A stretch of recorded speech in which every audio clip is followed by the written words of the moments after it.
Baik, kembali lagi bersama saya, host pembawa di Nusaka Podcast. Kali ini kita akan membincangkan tentang bagaimana dunia perindustrian di luar sana untuk update-nya.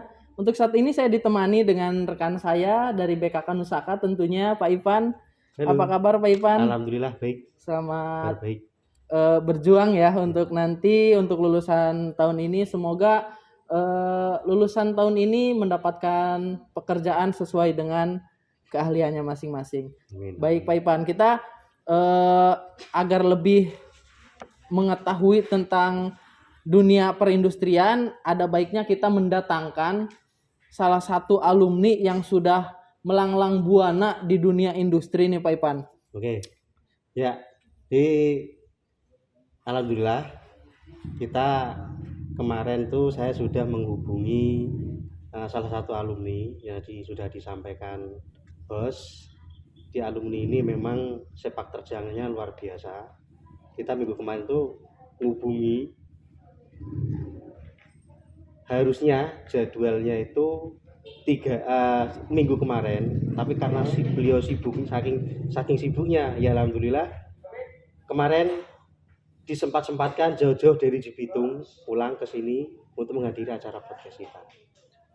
Ya, baik, gitu. kita langsung panggilkan saja Pak Ipan ya. Jangan lama-lama. Jangan lama-lama karena orangnya juga banyak kegiatan. Ya. Tentunya mungkin nanti habis pulang dari podcast ini mau langsung ngagon ke kebun membantu melihat perkembangan bawang yang hari ini harga pun naik Pak Ipan. Ya. Untuk di petani-petani ini di sekitar khususnya Ketanggungan Selatan ini lagi naik untuk bahan-bahan pokok. Mungkin ini juga nanti perlu kita bahas Pak Ivan ya. Perlu. Untuk update-nya selain. Baik, kita panggil saja untuk bintang tamu kali ini. Kita akan bincang-bincang dengan salah satu alumni dari SMK Ma'arif NU 01 Ketanggungan. Tentunya dengan profil yang cukup gemilang di dunia perindustrian dan memiliki banyak kelebihan. Kita panggil saja bintang tamu kali ini, Mas Kurnaedi. Tangan. Ya, Mas Kurnaedi. Selamat datang. Halo Mas Kurnaedi, silakan duduk di kursi panasnya. Baik. Apa kabarnya Mas Kurnaedi? Alhamdulillah baik. Alhamdulillah. Baik. Berarti Mas Kurnaedi ini asli putra dari Ketanggungan atau dari kecamatan mana nih? Dari desa Kamal. Dari desa Kamal, tetangga desa tapi beda kecamatan Mas ya. Kecamatan ya. Baik, Mas Kurnaedi ini salah satu alumni dari kejuruan TBSM. Iya, TSM dulu. Belum TSM ya? Bisnisnya ya. Belum ada bisnisnya. Iya. Kalau dulu seandainya ada bisnisnya mungkin nggak kerja di pabrik mungkin. Iya, mungkin berbisnis sudah berbisnis. Baik, jadi Mas Kurnaedi ini sudah banyak pengalaman di dunia industri. Kita sedikit akan berbagi pengalaman buat adik-adik kelas kita, Mas Kurnaedi, dan juga buat lulusan-lulusan yang baru lulus dan akan mengembangkan keahliannya dan bersaing di dunia luar. Dan tambahan dari saya ini yang paling penting itu nanti informasi terupdate. Ya, dunia industri itu harusnya seperti apa? Yang mana ini jarang banget, jangankan anak-anak, bahkan BKK sendiri itu pun informasinya terbatas.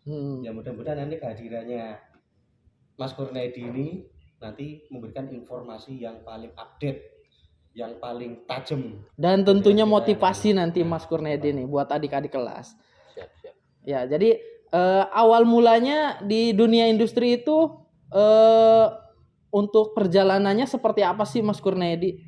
Dari istilahnya kan kita dari sekolah yang pelosok nih, bagaimana kita bersaing di dunia luar itu yang mungkin notabene di luar itu tuh pesaing-pesaing kita memiliki keunggulan-keunggulan dari sisi nama sekolah, dan Mas Kurnaedi bisa menempati berani bersaing dengan sekolah-sekolah yang lain itu kiat-kiatnya apa saja sih?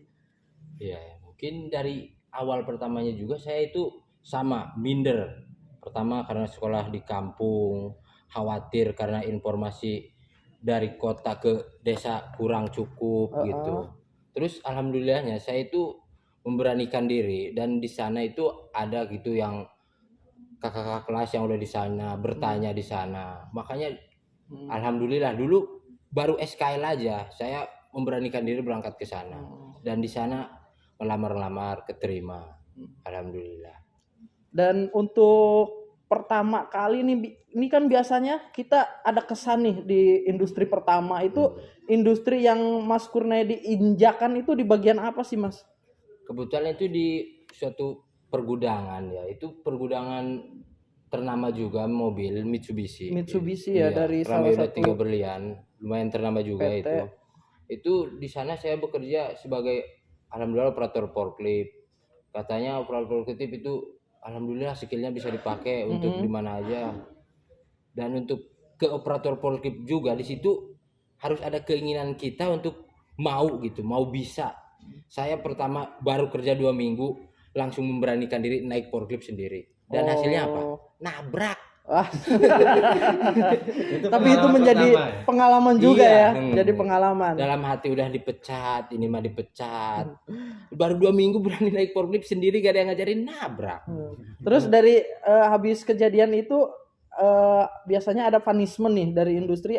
Kena punishment enggak? Nah, alhamdulillah nggak diramein, nggak di punishment. Soalnya mau pulang kerja jam 4 sore. 2 minggu berikutnya baru langsung ketahuan sama manajernya. Naik forklift lagi, orang ada keinginan ingin bisa ya, nggak ada yang ngajarin sama. Naik forklift sendiri itu manuver, kan ada poroknya tuh. Itu nggak cukup. Kena meja nyampe terbalik mejanya. Aduh, di belakang manajer, Mas, turun Mas. Siapa yang ngajarin? Siapa ya orang? Nggak ada ya. Saya nunjuk orang aja yang deket. Mas Slamet kata saya. Mas Slamet yang dimarahin. Habis itu, Mas kalau ngajarin tolong dibimbing, jangan jauh-jauh. Ini nih akibatnya kayak gini kan. Habis itu pergi, baru itu diramain paginya.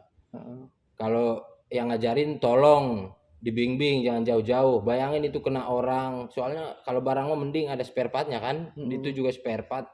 Kalau orang ya mau kaki diganti kaki mobil. Betul.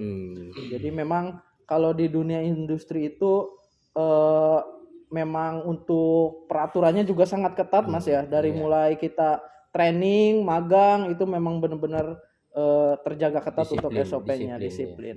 Baik. Jadi di cerita ini kan ada hikmahnya. Inilah yang dinamakan kita itu harus siap bersaing. Yang namanya siap bersaing itu kan kita memberanikan diri. Ya, berani bersaing dengan yang lainnya. Pasti saya bisa dengan bisa setara dengan orang itu. Orang itu bisa, kenapa kita enggak? Iya, betul. Jadi seperti itu. Betul. Nah, ini patut dibuat contoh. Jangan pernah takut untuk melakukan hal apapun, meskipun itu ada resikonya. Ya, resiko paling 2. Kalau dia nggak kena punishment, justru HRD itu kadang dia memandang seseorang itu tidak hanya sebatas hanya satu sisi saja. Ini dari berbagai banyak sisi. Ya, kalau dari sisi positifnya, berarti dia itu mau berjuang, pingin bisa. Ya, jadi seperti itu. Dan habis nabrak itu, alhamdulillah saya malahan diberi mandat gitu. Diberi mandat? Iya, berarti bukan dapat punishment, malah dinaikin lagi tingkatannya. Di mandat bahwa kamu pengen bener operator forklift. Iya, saya pengen Pak. Saya ditrainingin gitu. Belajar dulu 7 bulan, udah 7 bulan saya ditrainingin biar dikasih lisensi dari Disnaker. Berarti resmi ya? Resmi, saya Disnaker dari Sio forkliftnya juga ada gitu. Baik, ini juga dari sisi pengalaman berarti Mas Kurnaedi itu pengalaman pertama masuk industri langsung dihadapkan dengan istilahnya tanpa rasa takut ataupun keberanian itu memang harus diutamakan Mas ya, untuk mendapatkan pengalaman. Terus dari sisi BKK-nya nih Mas Kurnaedi, apa yang Mas Kurnaedi rasakan dengan hadirnya BKK di SMK ini? Nah, untuk ini mah mohon maaf ya, bukan berarti mengecilkan sekolah ini. Iya. Waktu zaman saya ini mah BKK sih ini tanpa mengecilkan terlebih dahulu yang BKK dulu ya. Iya, untuk informasi pekerjaan aja sangat sulit. Dulu ya. Bahkan untuk surat lamaran pekerjaan aja zaman saya itu saya nggak diajarin. Karena keinginan saya pribadi dan juga teman-teman yang lain itu nyari-nyari informasi sendiri gitu. Mungkin sekarang sudah hadirnya BKK itu sangat membantu sekali. Untuk update informasi tentang dunia kerja pun teman-teman jadi yang di luar sana tentunya untuk alumni bisa lebih update lagi Mas Kurnaedi ya dengan hadirnya BKK ini. Jadi banyak. Terus untuk Mas Kurnaedi nih, untuk info yang saya terima juga katanya Mas Kurnaedi ini menjadi bagian dari organisasi perkumpulan buruh nih Mas Kurnaedi. Itu ceritanya gimana Mas Kurnaedi? Mas Kurnaedi bisa menjadi istilahnya sosok tokoh yang muncul gitu di dunia perburuhan itu. Bahkan kalau nggak salah punya jabatan bagian kabit ya, kabit pendidikan ya. Itu luar biasa prestasinya. Jadi silakan diceritakan kok bisa dari tadinya buruh murni bisa sampai ke masuk organisasi buruh itu kan nggak gampang gitu kan. Maksudnya itu nggak tahu ini prestasi atau enggak ya. Soalnya nggak jarang itu banyak sekali perusahaan yang menolak serikat. Termasuk di perusahaan saya yang pertama tadi bekerja itu menolak serikat. Karena alasannya takut menuntut hak-haknya terus sementara kewajibannya tidak dilakukan. Betul.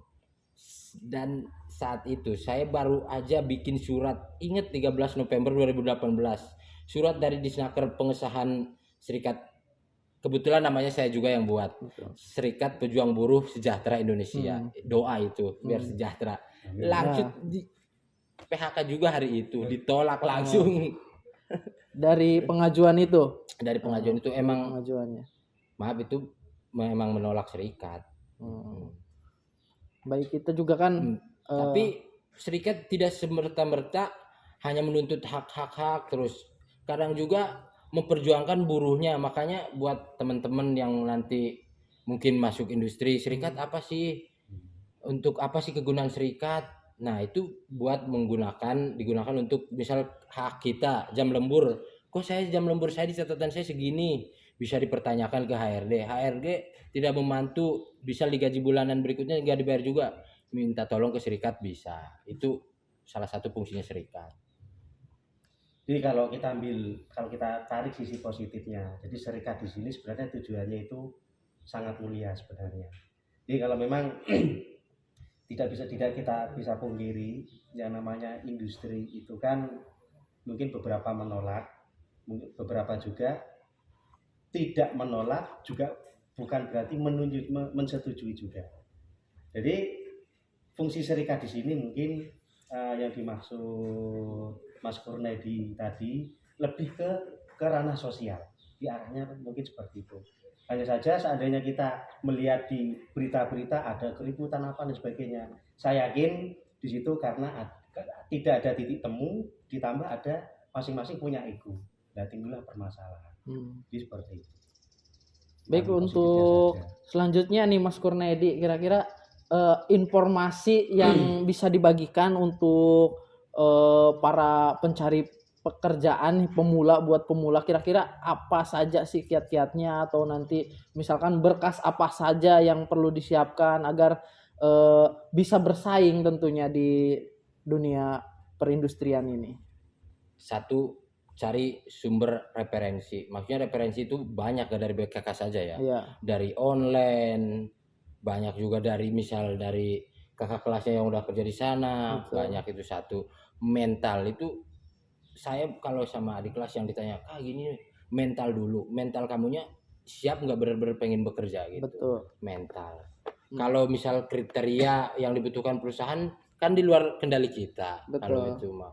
Kalau skill itu juga, skill mah dari SMK juga udah dikasih basicnya sama. Betul. Yang itu attitude. Yang utama berarti ya. Attitude itu menurut saya sampai ngobrol sama GM sama HRD itu sekarang emang kebutuhannya apa sih? Yang dibutuhkan kriterianya sama attitude katanya. Attitude berarti yang utama yang perlu kita jaga. Itu bekal utama ya dari kita untuk bersaing di dunia industri ini yang semakin ketat tentunya, Mas. Kalau di sekolahnya misal pinter nih, tidak sedikit juga misal di sekolahnya pinter, pas ke sana nggak keterima. Banyak loh Mas. Pak. Di sana nggak keterima, kenapa? Tadinya pinter, mungkin karena pinter di dunia sekolahan udah mengetahui katanya prakteknya apanya, tapi di sana HRD nggak memandang itu. HRD pengen attitude, nurut. Soalnya nanti pengetahuan mah dikasih tahu sama seniornya. Kalau orang yang pinter apalagi so pinter, malahan kan nggak suka. Betul.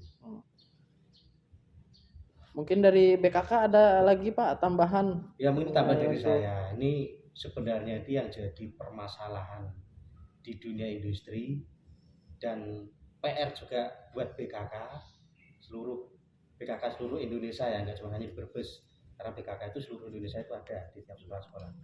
Di BKK itu sering problem masalah penempatan tenaga kerja ya. Jadi kebanyakan anak-anak itu mindsetnya itu kalau kerja itu selalu pengen ke barat, ke barat, ke barat dan ke barat. Mm-mm. Nah, logikanya, padahal kita kalau tanya logikanya, di barat, Karawang, Cikarang sekitarnya, itu pabrik ada berapa sih? Yakin sangat tidak seimbang dengan jumlah lulusan yang ada sekarang. Itu kan ribuan lulusan, bahkan mungkin ratusan ribu. Sedangkan jumlah pabrik itu kan sedikit. Nah, yang kita heran, kenapa anak-anak itu selalu pengen ke sana? Ya, mungkin beberapa anak jawabannya ada yang menjawab karena di sana UMR-nya besar, karena di sana kita bisa sejahtera dan lain sebagainya. Apakah itu benar? Nah, dan yang kedua, ketika anak bekerja di sana, ya, apakah benar-benar anak ini masa depannya benar-benar hanya ada di lokasi tersebut? Ya. Nah, apakah seperti itu? Nah, ini sangat penting. Karena apa? Ini untuk membuka pikiran, membuka mindset anak-anak bahwa sukses itu tidak aja di satu tempat, bisa di semua tempat. Nah, itu saya minta, nah ini Mas Kurnedi sebagai alumni ya, yang sudah merasakan kerja di sana lama. Jadi supaya bisa memberi apa ya? Kalau BKK yang kadang yang menanya, yang jawab seperti ini, karena BKK bukan pelakunya, bukan pekerjanya di sana. Kadang anak itu tidak terlalu itu kan BKK-nya yang ngomong, dia akan menjalankan saya. Makanya ini saya minta biar yang menjalankan ini yang nanti akan menjawab. Yo, silakan Mas Guru. Untuk yang pertama tadi masalah kesejahteraan ya. Yeah. Kalau UMR di sana emang paling besar kan daerah sana ya. Jadi emang kita itu beranggapan karena besar jadi bisa mencukupi. Betul. Gitu. Tapi sebenarnya tergantung ke pribadinya lagi. Kalau misalnya kita memanage uangnya boros itu nggak cukup juga. Tergantung balik lagi ke kita. Banyak yang gajinya gede kan kebutuhannya mengikuti, apalagi kalau main-main gitu. Betul. Jadi hura-hura sering menghambur-hamburkan ya yang bukan kebutuhannya. Banyak gayanya. Ya. Jadi ibaratnya kita bekerja dengan gaji 4 juta tapi gaya kita 10 juta ya sama saja kita minus Mas ya di situ. Jadi kita benar-benar ketika pergi ke luar itu, merantau itu harus benar-benar bisa memanage uang. Apalagi di luar itu apa-apa serba beli Mas ya. Yang kedua tadi masa depannya. Di daerah sana jarang sekali sekarang untuk membuka kartab, jarang. Jadi untuk masa depannya itu tipis, bahkan yang bisa bawaan orang dalam saja itu sangat susah. Barengan saya sampai ke orang ininya, manajemennya, Bu, saya pengen karyawan tetap, bayar juga nggak apa-apa. Sampai segitunya Mas. Sampai segitunya ya. Berapa kur? Karyawan tetap 30 juta berapa? Berani kata saya. Katanya bohong kur, emang kuotanya itu nggak ada. Betul. Kuotanya itu memang sulit banget. Betul. Kamu kalaupun nggak bayar, kalau kuotanya ada, udah saya referensiin sampai segitunya. Emang berarti masa depannya itu udah nggak ada di sana, masa depan untuk. Betul. Kalau untuk terlalu berharap ya, kalau untuk terlalu berharap kayak gitu, karena memang kalau untuk sekarang Mas Kurnedi ya bukan hanya di industri, mungkin di pekerjaan yang lain pun sama sekarang itu sistemnya kontrak. Betul ya. Iya. Jadi kemarin juga sempat yang rame-ramenya itu kita di dunia industri itu undang-undang cipta kerja nih Mas. Jadi kemarin Mas Kurniadi juga kan terlibat nih di pengajuan dari serikat itu. Apa saja sih sebetulnya peraturannya seperti apa cipta kerja yang sekarang itu? Sehingga kemarin rame ya. Iya. Itu kan saya juga di serikat alhamdulillah belajar ya, itu Omnibus Law sama Undang-Undang Nomor 13 tahun 2003 itu jauh banget. Betul. Katanya itu pemerintah itu mengizinkan secara langsung bahwa perusahaan itu boleh memperlakukan outsourcing, magang, dibebaskan. Jadi kan untuk jenjang karir berikutnya untuk buruhnya itu tidak ada. Betul. Tapi makanya rame demo itu, tapi kekhawatiran rakyat sebenarnya bukan itu untuk yang pro terhadap Omnibus Law-nya. Katanya, kamu baca nggak Undang-Undang Omnibus Law? Apakah bunyinya seperti itu? Rakyat baca nggak? Sebenarnya rakyat itu fungsinya bukan itu. Fungsinya itu percaya bahwa undang-undang itu tidak akan merugikan rakyat itu sendiri. Kalau udah percaya, nggak mungkin demo-demo anak STM pada demo. Tahu dari mana? Apakah baca? Betul. Diajarin di sekolah? Enggak. Fungsinya percaya. Kayak gitu. Jadi ini sedikit tambahan juga dari Mas Kurnaedi tentang bagaimana sistematik peraturan sekarang yang ada di industri. Dan mungkin biasanya nih Mas Kurnaedi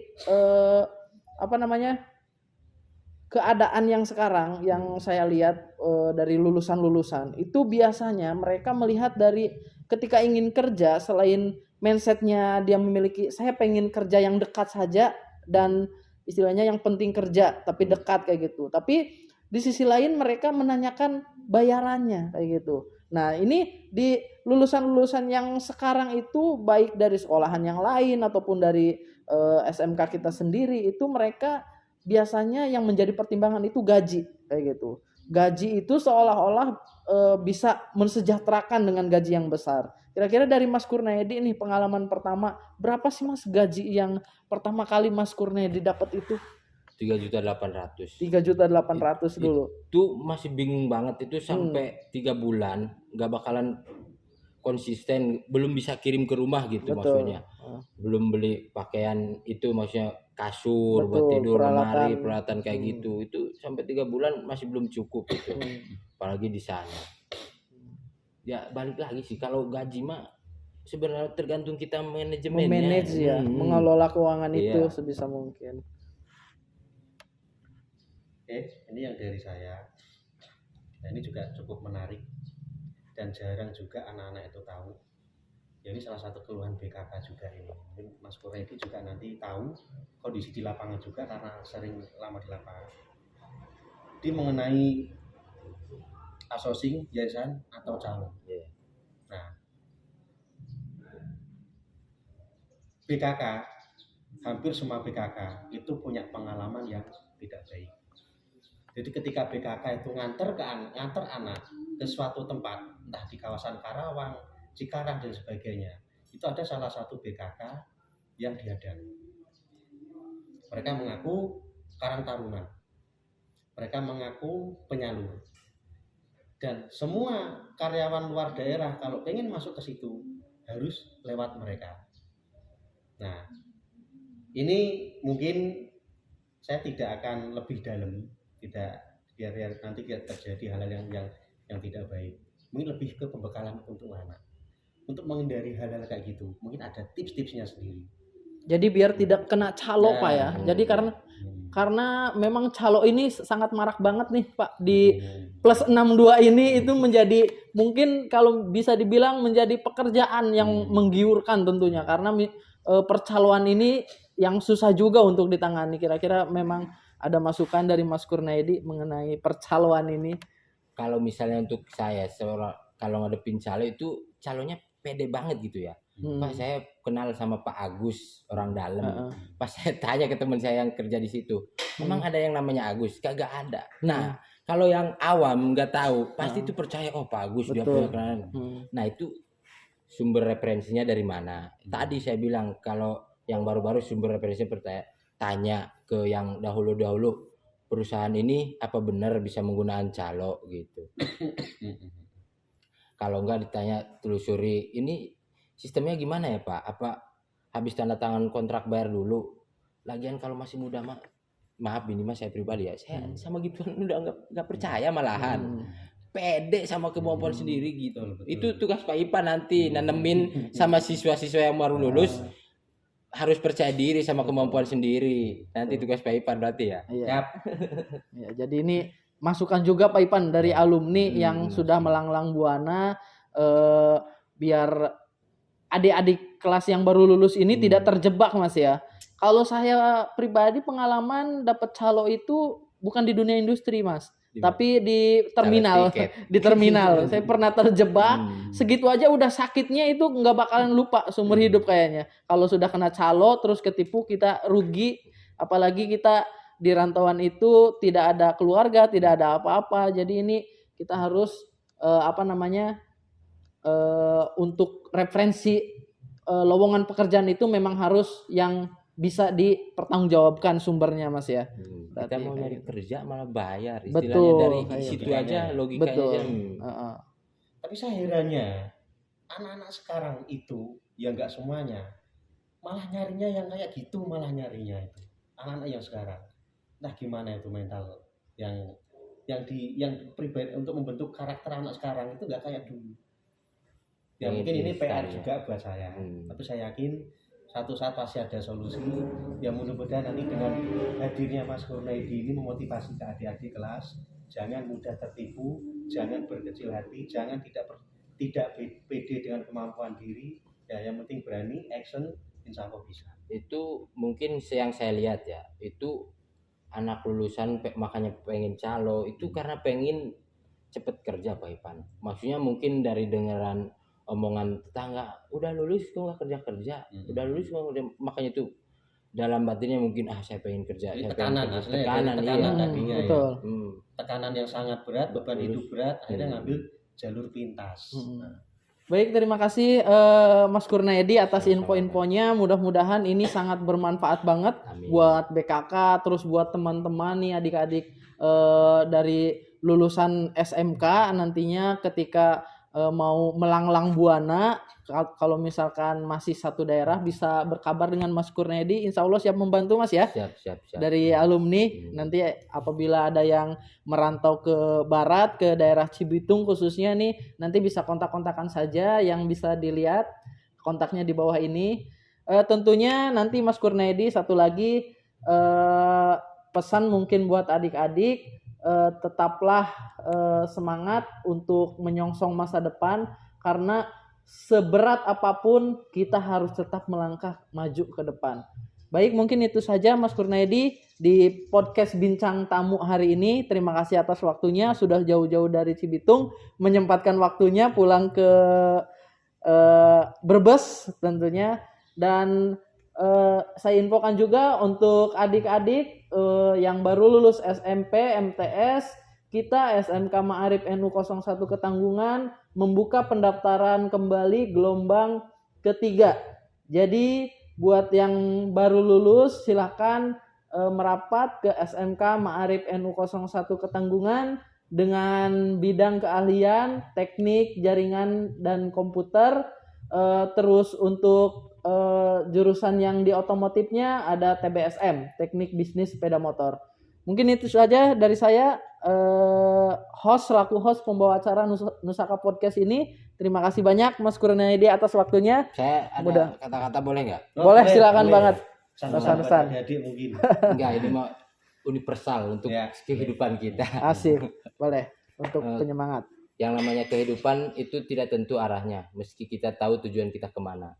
Kadang-kadang orang punya tujuan, tapi semua orang tidak tahu caranya bagaimana. Bahkan ketika sudah tahu caranya pun bukan jaminan kita akan sampai pada tujuan. Jadi kita harus siap dengan segala ketidakmungkinan. Udah. Mantap sekali.